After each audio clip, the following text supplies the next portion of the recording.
Hello friends, welcome to our channel CSC study. Last video में topic कर रहे थे development of an expert system, जिसके अंदर से हमने 4 स्टेजेस को कवर कर लिया है, डिस्कस कर लिया है, जो कि थे identification, conceptualisation, formalisation and last हमने डिस्कस किया था इम्प्लीमेंटेशन। आज का जो टॉपिक रहेगा वो होगा टेस्टिंग स्टेज, कि टेस्टिंग स्टेज में कैसे टेस्टिंग की जाती है, कौन से कॉन्सेप्ट्स इसके अंदर आते हैं एक्सपर्ट सिस्टम को लेकर। तो चलिए फटाफट से वीडियो को स्टार्ट करते हैं और देखते हैं टेस्टिंग स्टेज क्या है। A knowledge engineer does not accept that testing is begun process to verify that the system has been constructed entirely corrected. अब जो knowledge engineer है does not accept that testing process verified, वो ये accept नहीं कर सकता, वो ये मान नहीं सकता, वो ये सोच ही नहीं सकता। वो क्या कोई भी नहीं सोच सकता कि फर्स्ट टाइम में हमने किसी भी प्रोजेक्ट की या किसी भी कोडिंग की टेस्टिंग की है, पहली बारी में जितने भी एरर्स हैं, जितने भी बग्स उसके अंदर है, वो सबके सब शो हो जाएंगे और सबके सब करेक्ट किए जा सकते हैं। ठीक है, ऐसा नहीं हो सकता। क्यों नहीं हो सकता? क्योंकि वो कह रहा है कि फर्स्ट टाइम में टेस्टिंग में जरूरी नहीं है कि हम सारे के सारे सिस्टम को ही वेरीफाई कर रहे हैं जो करेक्टली बन चुका है। अब यहाँ पर हमने इम्प्लीमेंटेशन स्टेज तक तो सब इम्प्लीमेंट कर दिया ना, अब बात बची सिर्फ टेस्टिंग की। टेस्ट करना है कि क्या चीज सही है, कौन सी में एरर है, राइट। अब उसको चेक करने के लिए भी क्या करना पड़ेगा, उसके मॉड्यूल्स को चेक करना पड़ेगा। पूरे एंटायर सिस्टम को हम एक साथ चेक नहीं कर सकते ना डायरेक्टली। जो अलग अलग मॉड्यूल्स थे उसके, उन सबको चेक करना पड़ेगा। Module 1, module 2, module 3, then integration start कर देंगे मॉड्यूल 1 एंड 2 का, 3 एंड 4 का, 5 6 का। फिर नेक्स्ट इंटीग्रेशन करेंगे 1 2 3 का, 4 5 6 एंड 7 एंड 9 डेज। तो इस तरह से इंटीग्रेशन जो है वो इंक्रीज होता रहेगा। लास्ट में जाकर एक पूरा का पूरा सिस्टम का जो प्रोग्राम था, जितने भी टोटल नंबर ऑफ मॉड्यूल्स में उसको डिवाइड किया गया था, सब इंटीग्रेट हो जाएंगे, सब कनेक्टेड हो जाएंगे। फिर पूरे के पूरे एंटायर सिस्टम का हम चेकिंग करेंगे, उसकी टेस्टिंग करेंगे। Rather, testing provide an opportunity to identify the weakness of the structure and implementation of the system and to make appropriate corrections. अब ये कह रहे हैं कि जो टेस्टिंग है वो क्या प्रोवाइड करेगा, टेस्टिंग एक ऐसी अपॉर्चुनिटी प्रोवाइड करता है जिससे हम ये चेक कर सकते हैं कि पूरे के पूरे स्ट्रक्चर में क्या वीकनेस है, मतलब कौन से ऐसे वीक पॉइंट्स है जहाँ से इसको हैक किया जा सकता है, जहाँ से इसकी कोडिंग चेंज की जा सकती है, या फिर इसके साथ कुछ मॉडिफिकेशन किया जा सकता है अदर पर्सन के थ्रू जो ऑथेंटिकेशन नहीं है, जिसके पास ऑथेंटिकेशन नहीं है और ऑथेंटिक नहीं है पर्सन। तो उसके स्ट्रक्चर में कैसे चेंज कर सकता है, कौन सी वीकनेसेस हैं, सिस्टम का जो इम्प्लीमेंटेशन है उसके अंदर कौन सी प्रॉब्लम्स हैं, to make the appreciate correction.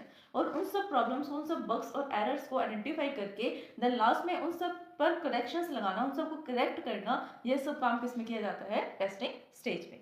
Ultimately an expert system is judged to be entirely successful only when it's operate to the level of the human expert. अब ये क्या कह रहे हैं कि ultimately expert system is does to be the entirely successful. ये कहना चाहते हैं कि अल्टीमेटली चाहे एक्सपर्ट सिस्टम को किसी मर्जी ने बनाया हो, कितना भी ज्यादा से ज्यादा मेहनत करके बनाया हो, अच्छे से अच्छे टूल को यूज करके बनाया हो, अच्छी नॉलेज यूज की हुई हो, बट लास्ट में एट द एंड किसी भी एक्सपर्ट सिस्टम को एक यूजर ही जज करता है कि क्या यूजर उसके इंटरफेस के साथ फ्रेंडली हो पा रहा है, उसकी परफॉर्मेंस कितनी आ रही है, डिग्रेड हो रही है या इंक्रीज हो रही है। एक्सपर्ट सिस्टम की जो स्पीड है, परफॉर्मेंस है, वो डिग्रेडेड है या हाई हो रही है, लो हो रही है, कितनी हो रही है, कितनी उसकी परफॉर्मेंस आ रही है, कैसे उसका इंटरफेस है, क्या यूजर इंटरेक्ट कर पा रहा है, क्या उसके साथ काम करना इजी हो पा रहा है, क्या एक्सपर्ट सिस्टम ने उसके काम को कम किया या इंक्रीज कर दिया। ये सब पॉइंट्स जो आते हैं वो इसी में आते हैं कि एट द एंड आकर चाहे कितनी भी आप टेस्टिंग कर लो, कितनी ज्यादा टेस्टिंग करने के बाद कितनी एरर को ठीक कर लो, करेक्ट कर लो, एरर फाइंड करके, बट एट द एंड एक यूजर ही, एक ह्यूमन नॉर्मल पर्सन ही उसको जज करता है अपने अकॉर्डिंग। ठीक है, तो टेस्टिंग इस तरह से की जानी चाहिए कि कोई यूजर फ्रेंडली हो, परफॉर्मेंस अच्छी हो, एंड कुछ और भी पॉइंट्स है जिसको भी ध्यान में रखना चाहिए टेस्टिंग के दौरान। Testing process is not complete until, testing का प्रोसेस तब तक कंप्लीट नहीं होगा अंटिल जब तक it indicates that the solution suggested by the expert system consistently are the valid. जब तक कि जो भी एक्सपर्ट सिस्टम है उससे कुछ भी क्वेरी की जा रही है, कोई क्वेश्चन पुट किया जा रहा है, उस क्वेरी का अगर वो एग्जैक्ट सॉल्यूशन नहीं देता, वैलिड सॉल्यूशन नहीं देता, अभी क्या पता उसने ऐसे किया हो कि उसको 10 क्वेश्चन पूछे गए, फर्स्ट का सेकंड का आंसर करेक्ट दिया, 3 का नहीं दिया, 4 का दिया, फिर 5 6 7 का नहीं दिया, 8 और 9 का दे दिया, 10 का नहीं दिया, तो कंसिस्टेंसी नहीं है उसके अंदर, up down up down up down ऐसे हो रहा है, वैलिड इनपुट नहीं आ रहा, वैलिड आउटपुट नहीं आ रहा। इन सब चीजों के कारण से क्या हो रहा है, टेस्टिंग जो है वो ठीक से नहीं हो पा रही। मतलब टेस्टिंग ठीक से हो रही है बट ये है कि करेक्शन नहीं हो पा रही है। हमें ये तो पता लग गया ना 3 4 बार टेस्टिंग करने के बाद कि इसका वैलिड आउटपुट आ रहा है या नहीं आ रहा है। और हम कब तक कहेंगे कि टेस्टिंग को मत रोको, टेस्टिंग करते रहो। टेस्टिंग कब किस पॉइंट पर जाकर कंप्लीट होगी, जब कभी भी हम एक कंसिस्टेंटली आउटपुट मिलता रहेगा, जैसे कि first, second, third, fourth, fifth, six लगातार सबके सब जो आंसर मिल रहे हैं वो वैलिड मिल रहे हैं, सही मिल रहे हैं, तब तक हम टेस्टिंग को नहीं रोकेंगे और तब तक टेस्टिंग जो है वो चलती रहेगी as provided by the human domain expert. और क्वेश्चन कौन पुट करेगा? ह्यूमन एक्सपर्ट करेगा जो टेस्टिंग कर रहा है। नेक्स्ट वो क्या कह रहा है? Therefore testing covers the verification of the individual relationship, validations of program performance and evaluation of the utility software packages. Therefore testing cover the verification individual relationship validation।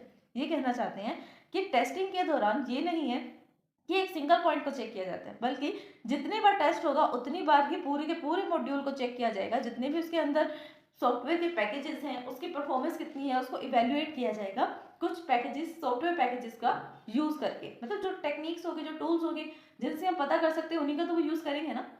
During the validation the following areas are concern. हम जब validation check करते हैं testing के दौरान तो हमें कौन से पॉइंट पर कंसर्न करना चाहिए? कुछ पॉइंट्स हैं। क्या क्या पॉइंट्स है इसके अंदर? करेक्टनेस, बिल्कुल सही होना चाहिए। कंसिस्टेंट, लगातार एक सीरीज में होना चाहिए, ये नहीं है अप डाउन हो रहा है। कंप्लीटनेस, कंप्लीट होना चाहिए, ये एक रूल है C3 का जिसको हम बोलते हैं correctness, consistency and completeness. Next आता है ability to control strategies to consider the information in the order that correspond to the problem solution processes.